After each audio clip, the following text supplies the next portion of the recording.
Hey y'all, welcome back to the 7th episode of another Black Girl podcast.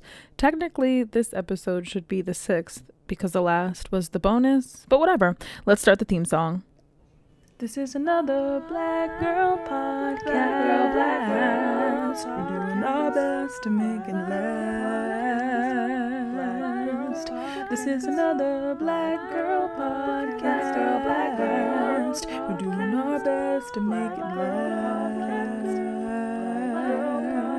Another Black Girl podcast. Yes. So this episode is going to be about artistic expression because I was inspired by the bonus.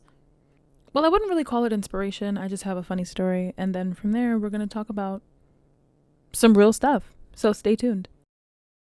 Before I start, I just want to give a big thank you to all of my listeners who have been listening and staying tuned and supporting me along the way. Since the last episode, I think the amount of total plays has doubled on Anchor, the primary podcasting platform that I use. If you want to become a monthly supporter, you can go to anchor.fm/anotherbgp. And then there's going to be a button that says support. So if you want to do that, if you have the means to, if you don't, everything's appreciated, including your streams. If you haven't listened to the last episode, it wasn't really an episode. Technically, it was a bonus, but Season 1, Episode 6, I included some of my original poetry. I think the episode was like 10 minutes. So before you listen to this one, listen to that one, because it's going to make sense eventually. But as I was saying, I am so glad to see the listener support grow despite geographic location, listening platforms, gender, age, race, all that stuff. I am so glad that you are here and that you are listening. And if you haven't already, enter my giveaway. On my socials, I am on Instagram at AnotherBGI, Twitter at AnotherBGT, Facebook at AnotherBGF. So yeah, I'm going to be hosting a giveaway. I am hosting a giveaway on my 3 social platforms. Enter to win some free merch. I don't know why that sounded like that. I'm sorry. But yeah, enter to win. I'm giving away free stuff. I'm literally giving it away. So just submit. Follow the directions and you might win. So yeah, let's get into the episode. So, funny story is, when I was in, I think it was intermediate school. I don't even know what intermediate school is. It's the bridge between middle school. No, junior high and elementary school. So I was in middle school, and before I knew that I was going to like go to school, go to college for something dramatic, I was like a normal kid, I guess. I don't know, whatever. And I wrote this poem and I submitted it in my English class, and it was like super angsty. And to be honest, like I didn't really know where it came from.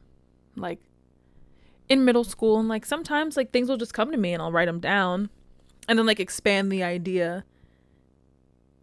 So that's what I did. This poem came to me about like an angsty girl like sitting on the beach, and she was like alone and sad, and there was like thunder, but like honestly, like I'm telling you, like the way I saw it, like it was a white girl, so like it couldn't have been me. But like it wasn't me. So like I read this poem and I submit it to my English teacher for like extra credit. My English teacher freaking escalated it to like the school social worker, and they brought me in. Well, this woman brought me in. I don't even remember her name. She brought me in and sat me down, and she had like the poem in her possession and like pulls it out and like sits at the table like very quietly and like very calm, and was like, essentially, I saw that you wrote this poem, and your English teacher and I are a little concerned. So like me being like 10, about 10, was sitting there mad confused. Like I was just trying to get this extra credit popping on, sis. Like I don't know what you're talking about. And she basically went on to tell me that if I am struggling or if I'm like extra sad, basically she was, to paraphrase, she was asking me if I was like depressed or like suffering or was diagnosed or being treated for some kind of mental illness. Like, what? What? So I was confused, and I'm sitting there, and she was like, is there anything you would like to share with me? And I'm shady. So I sat there and looked at her straight in her face and was like, No. and she was like, Is there anything that's like going on at home or like after school or wherever? And I was like, No. so this woman basically like starts badgering me and like giving me all of these questions. And I know like it's her job. Clearly back then I know it was her job. But I know it was her job, but like after a certain point, it was like I was sitting there and she's talking and I'm answering all these questions. And in my mind, I'm like, I'm about to be like held hostage until I give her the answer she wants. So this woman like keeps badgering me. And after a while, like I got it. Like she's not going to let me go. Like the bell was ringing, like it was lunchtime. Now I'm hungry. Like I'm hungry. Let me go. So middle school me in my mind is like, okay, she's not going to let me go. I have to figure something. I have to get out of here. And like, I'm not just going to like get up and run away. Cause like, what if they find me and like give me detention? So in my mind, I'm just like, here's what's about to go down. So while I'm answering these questions in the most like serious, deadpan ways, I was like, you know what I'm gonna do? Since she's not understanding, I got it. I'm about to start crying. So she keeps asking me questions. And I remember she was like, do you ever feel like you're just overwhelmed with emotions? like, ma'am, literally everyone gets overwhelmed with Jesus got overwhelmed with emotions on several accounts. So like, what is am I human? Yes, the answer is yes. So she asked me that, and I remember like crying because I was so frustrated and because I just wanted to get out. So I started crying, and I was like, like sometimes it's just hard. And I don't even remember what I said, to be honest, but it was all a lie. Like I wasn't serious. I just wanted to get out. So based on my response, like this woman, she like made me read my poem to her and was like, what do you think that means? I know what it means. I wrote it, but whatever.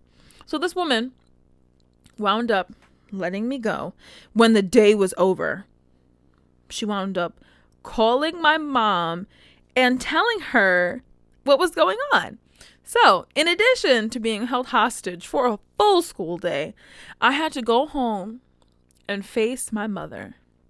So I come home and my mom is like, so I hear that you wrote some kind of poem and somebody thinks you're like depressed. So I'm like, Mom, like, here we go again. I just came out of like 8 hours of this and now I gotta face it with my mom. So like now I'm really about to be held hostage. And then my mom was like, I heard that when a lady like asked you about it, that you started crying. So why were you crying? So my mom is like badgering me again. Badgered Lauren. And I'm like, you know what? Like, I just wanted to get out. I wanted to get out. That was it. That's why I was crying. I was frustrated and I just wanted to go home at that point. And honestly, like, I thought my mom was going to get like super like weird or like turn up on me because she probably thought I was lying or something. And she was like, you know what? Like, okay. But she was like, like in your artistic expression, just become a little more selective of who reads it because sometimes it won't be taken in the way that you intend it. And I think that was some phenomenal advice for my mother to offer 10-year-old Lauren. So now when this moment in history is remembered, my sister always makes it a habit of bringing it up and getting the family to laugh about it because I can't lie, it was kind of funny. And in that moment, I probably shouldn't have cried because it freaked that woman out. But I wanted to get out. And you're not about to hold me hostage, okay? That's not how it's about to go. So whatever. So based off of that story, I wanted to talk about artistic expression, especially in terms of children, because it's important to be well-rounded on the road to becoming a self-actualized person. So when I say artistic, I mean there's like 8 forms usually, but whatever. The 8 forms are painting, drawing, sculpting, needlework, drama, music, dance, creative writing, and photography. Clearly, these aren't the only forms of art, and art is subjective. So I'm talking about whatever you think and whatever you deem is art, because all art is good art. The National Endowment for the Arts says that the arts can foster openness to novelty, encourages connections to people, places, things, and concepts, and promotes the ability to take multiple perspectives, among other positive outcomes. Arts education also benefits children and people in general by improving motor skills, language development, decision-making, visual learning, inventiveness, cultural awareness, and improved academic performance. In my research, one of the most important things that I discovered that arts education can do for a child or person in general is improve their emotion regulation skill and ability. Emotion regulation is the ability to exert control over one's own emotional state. It may involve behaviors such as rethinking a challenging situation to reduce anger or anxiety, hiding visible signs of sadness or fear, or focusing on reasons to feel happy or calm. On Psychology Today, there was a study that showed that participants in art-based groups reported a significant increase in positive emotions along with a decrease in negative emotions during and immediately after arts-based activity. Notably, adults with chronic mental health conditions such as schizophrenia, bipolar disorder, and substance use disorders also derived emotional benefits in comparison to a control group of healthy adults. Not only is human interaction essential in forming a great human being who can contribute to society, in addition to academics like science, history, English, math, all of the above, arts education is so important. And like I said earlier in the episode, like if you didn't know, I went to college for musical theater, which is very artistic. So this is a topic very near and dear to my heart. In July, the New York Times published an article about how the New York City budget cut nearly 11% of its cultural affairs. Cultural affairs mostly includes all of the artistic stuff that is in the budget. And clearly, we know the vibes, we know the patterns. In low-income neighborhoods, when the budget suffers, the arts education is the first to go. This article goes on to say that about $15 million in arts education services in the Department of Education was cut. It also says that among those reductions, the new budget cuts 3/4 of the funding for a program that has organizations like the Brooklyn Academy of Music, or BAM, providing music arts instructions for schools. It also goes on to give some facts that are quite discouraging. The city's cultural after-school adventures program, which facilitates workshops for children in areas like theater and music, was assigned $14.3 million, compared with last year's $17.3 million. Funding for the Cultural Immigrant Initiative, which finances groups that serve immigrant communities or focus on the cultural history of immigrants in the city, was cut by nearly 14%. And according to this article, the Bronx Children's Museum is being cut by all sides. I could go on about the list of cuts or things that will suffer because of them, but clearly, most importantly, it's our children. So when people hear stats like this, they usually ask, what can we do? What can we do? For us, we're not lawmakers.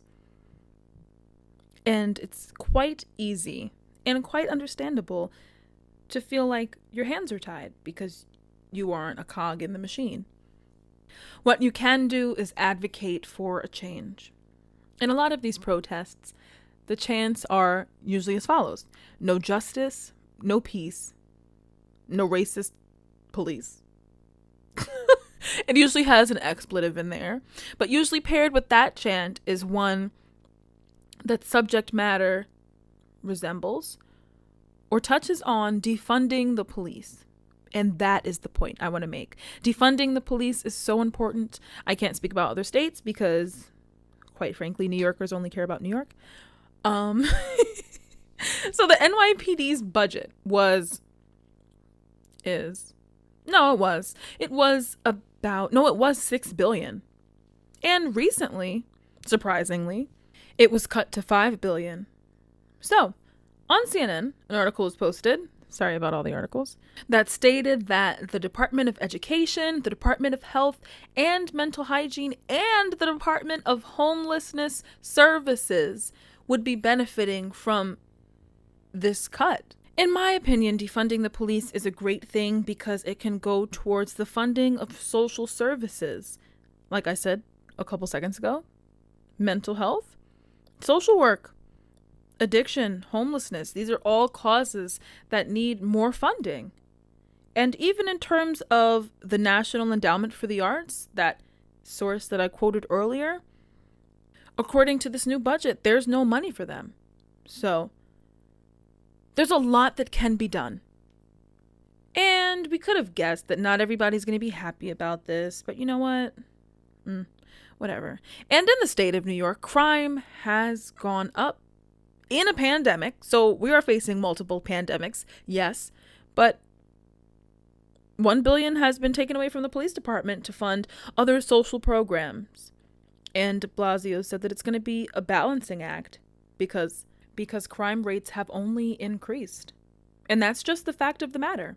But when people advocate for the abolition or the defunding of police, they are emphasizing and highlighting that a portion of this crime is avoidable if more money would be pumped into these social services.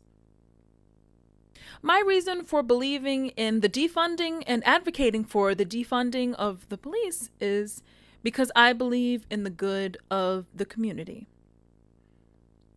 Of course, usually New Yorkers will look at you in your face and eat their bacon, egg, and cheese and be like, don't talk to me, boo. But when it really matters, I've seen New Yorkers pull together. And regardless of state, location, creed, color, race, in my mind and at the bottom of my heart, I truly do wish and hope that we can form a better community for each and every person involved. So, to the NYPD, open your purse. Make it happen, feel me? Because we aren't getting any younger. Our kids are getting older. And without arts education, we don't want to strip our children of that. I played the flute in middle school, it was cute. It was cute with my little flute case and stuff. But that's not the point. The goal is to form not just artistic geniuses, but emotionally competent, financially competent adults who are in tune with their emotions and know how to raise children and don't foster communities where homophobia and transphobia and racism exist. We want to create a community that operates like a community, that moves with the community's best interest at heart in the forefront, not the background. A community in which these well-rounded adults will be able to feed the homeless, come home to their kids, teach them how to balance a checkbook. I mean, those don't really exist anymore, but whatever. Buy stocks, teach them how to be in great relationships, regardless of gender identity, preference, or sexual orientation.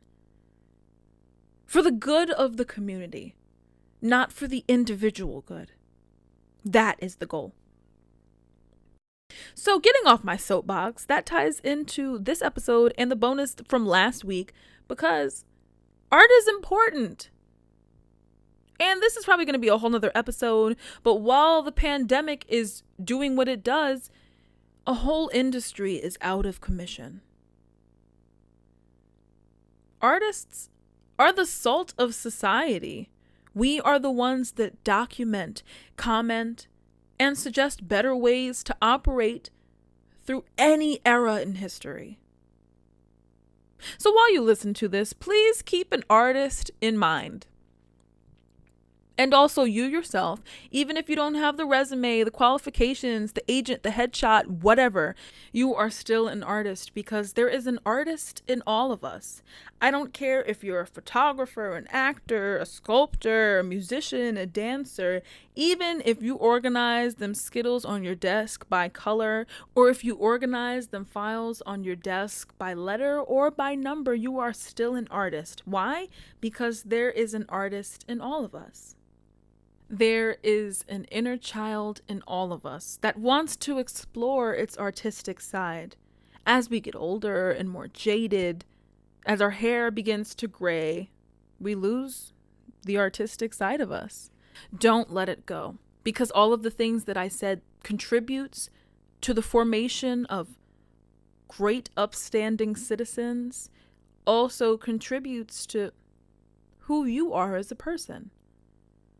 You are capable, and you are an artist. All of those things that children can benefit from by arts education, you can benefit from. Even if it's writing a short story today, do it. I mean, like, what do you have to lose? There is an artist in all of us. And in a pandemic, we're sitting at home waiting for something, I guess. Why not tap into that dormant side of you? There's nothing better to do. I guess you could light a fire, but like, who's going to do that in New York? So why not? So from one artist to another, make it happen. And for me, this podcast is part of making it happen. Even if it's not explicitly art in terms of the forms that I mentioned earlier in this episode, like I said, art is subjective. For me, it's podcasting. For you, like I said, it might be sorting out them Skittles on your desk. Flex that muscle. That side of your brain has been waiting for you. Release the inner child and make it happen.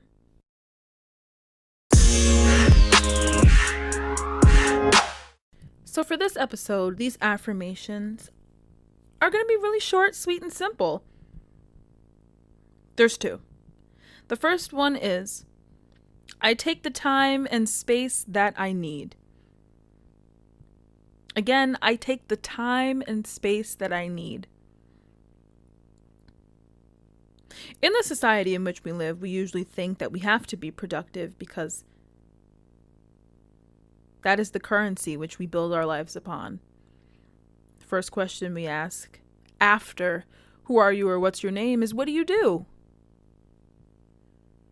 We have to be productive. And it's sad to say, but a large part of that productivity comes at the expense of yourself. So while you've been productive during this quarantine, have you taken the time to at least check in with yourself? Over these past few months, what have you done for yourself outside of a business, outside of your brand? What have you done? So for this next week, I need you to take that time and space that you need, because only you're going to create that safe place, that haven. Only you can find that solace within yourself. And the last affirmation is, I am here and I am present for myself.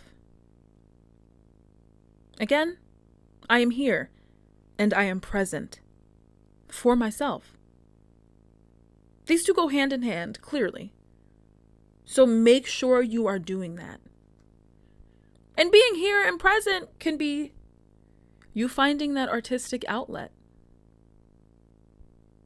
Be present. Cook dinner. Eat it by yourself. Watch Netflix. Go on a date with yourself. Do your hair, wash it, blow dry it, do something. Give yourself a manicure or a pedicure. Why not? We're in a pandemic. So please take care of yourself. That's all I'm saying. Take care of yourself. You are your own keeper before you can be your brother's. Because how can you take care of your brother if you can't take care of you? Or your sister or your sibling. How can you do that? How can you show up for other people if you can't show up for you first? Feel me? So with that being said, first of all, defund the police. Pump that money into social programs. Create a better society. And let's operate in terms of the community as a whole and not just our individual selves. If you feel like you should give somebody some money who is less fortunate than you, then maybe you should. If you want to donate to a non-for-profit while you're listening to this, maybe you should. I'm just saying. Second of all, I love you, and I'm so grateful that you tuned in to this episode. Third, enter this giveaway because I'm tired of saying it, and I want to give you the free merch.